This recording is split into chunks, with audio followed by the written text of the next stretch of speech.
Guys, welcome back. Today I'm going to be talking about the Vancouver Canucks. I'm not going to be trashing on them this time. I would like to trash on them. They're one of my least favorite teams, but I'm going to be talking about how good they're doing. Now, the Vancouver Canucks at 14-10-4 are third place in the Pacific Division. It is the weakest division in my mind, but still, they're third in the division. They could fall back, who knows, but they're doing well right now. They're getting wins, and they're getting wins, close wins, but they're able to squeak out wins. But they're getting points, and they're just doing well overall, a lot better than a lot of people expected. Now, a couple of weeks back from last season, you would remember that the Vancouver Canucks were doing pretty well to start the season as well, and then they completely fell off a cliff. That might still happen with this team, but I think that they're a lot better overall in goaltending, defense, and just in speed and forward depth. They got lots of better pieces here. And I think they'll do a lot better. They'll not fall off a cliff. I don't think they'll make the playoffs. I don't think they'll fall off a cliff.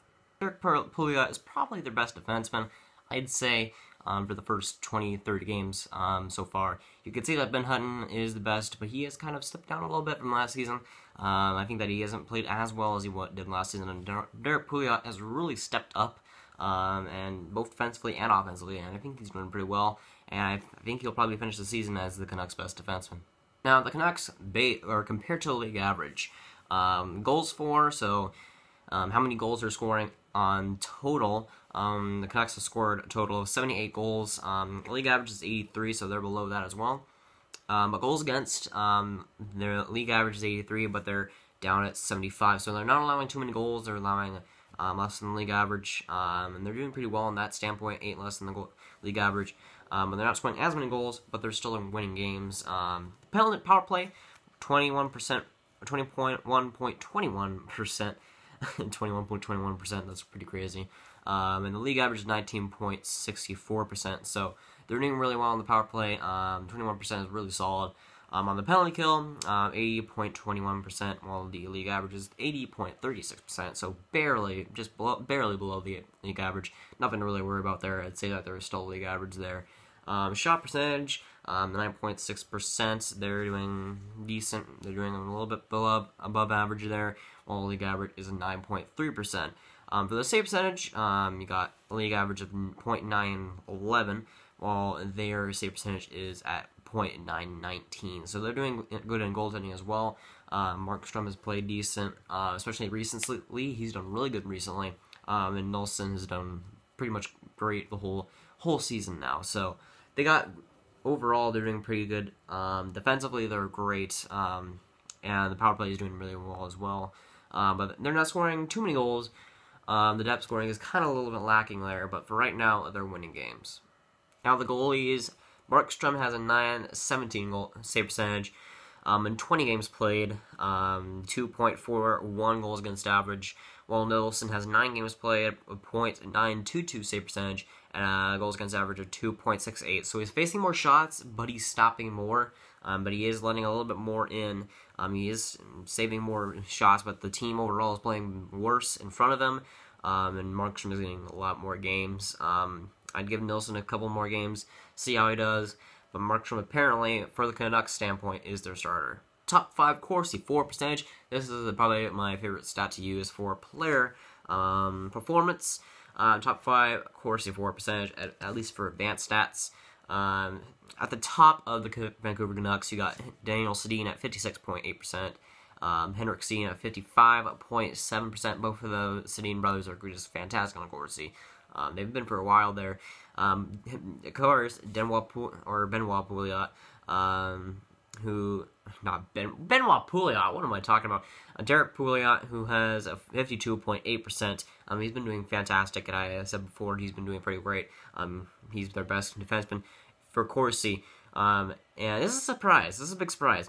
Guess who number 4 is? Yeah, Jake Virtanen. At a 52.4%. He only has 6 points. But he's doing fantastic on advanced stats, which, will eventually, if he keeps doing this, will reward him. And Alex Burmistrov at 49.8% to round it out for the top 5. Now, the bottom 5, of course, at 4 percentage. At the bottom, you have Brandon Sutter at 41.7%. That is horrendous.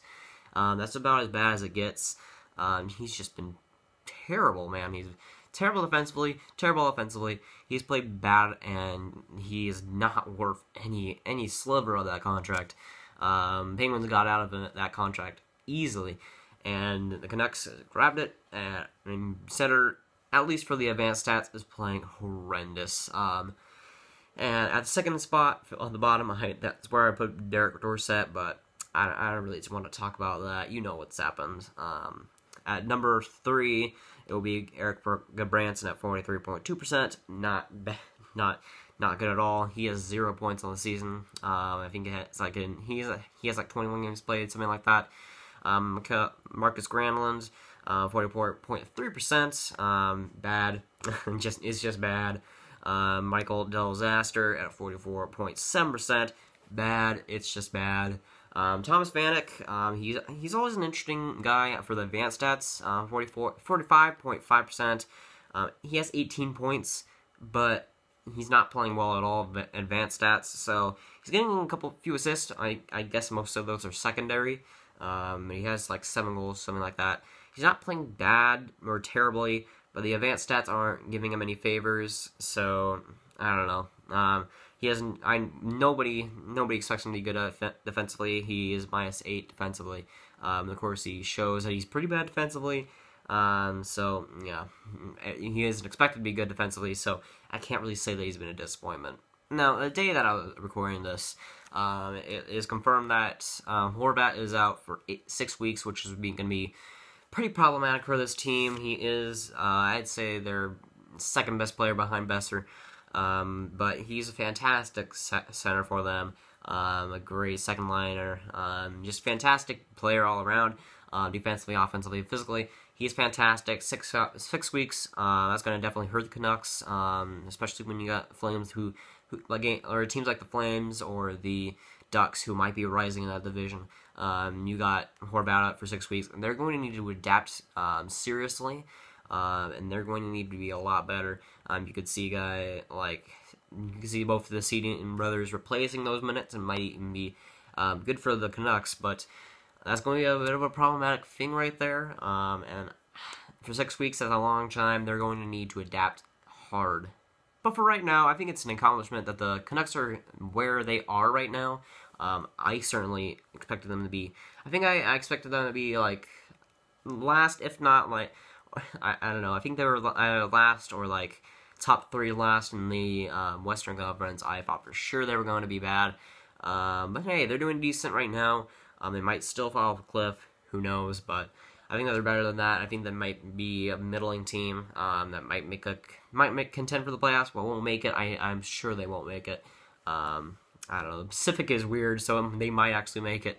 But if they do, they'll probably get demolished. Let's be honest here. But they have the team to contend for being a middling team, and having Horvat out 6 weeks isn't going to help much. But they're going to have to really step up a lot of those guys. Brandon Sutter's going to have to not play horrendous. That would actually help the Canucks, I think, just a bit. The goaltenders will have to step up definitely for the offense that will kind of just dwindle a little bit, and that's going to be a problem for the Canucks.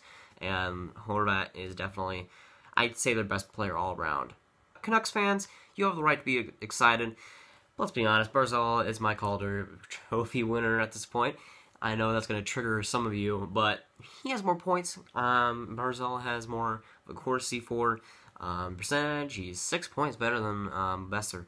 Besser's, I think Besser's at like 49%. But that's not bad.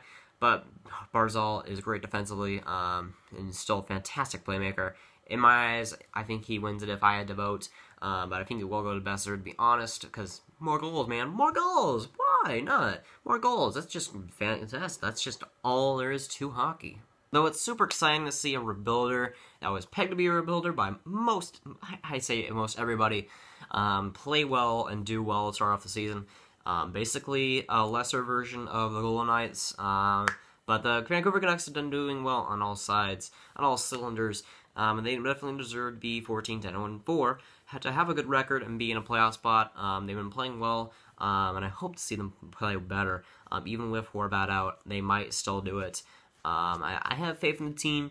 I think that they're a decent team, and if the goaltending keeps it up, I think that they could. I still don't think they'll make the playoffs. Again, I said before, but I think they'll be competitive. And for Canucks fans, you should be thankful for that. That's going to be it for today, guys. Guys, enjoy. Make sure to like. If you guys really enjoy it, make sure to subscribe. I'll see you guys in the next DSFR. Stars versus Blues. We're gonna get demolished.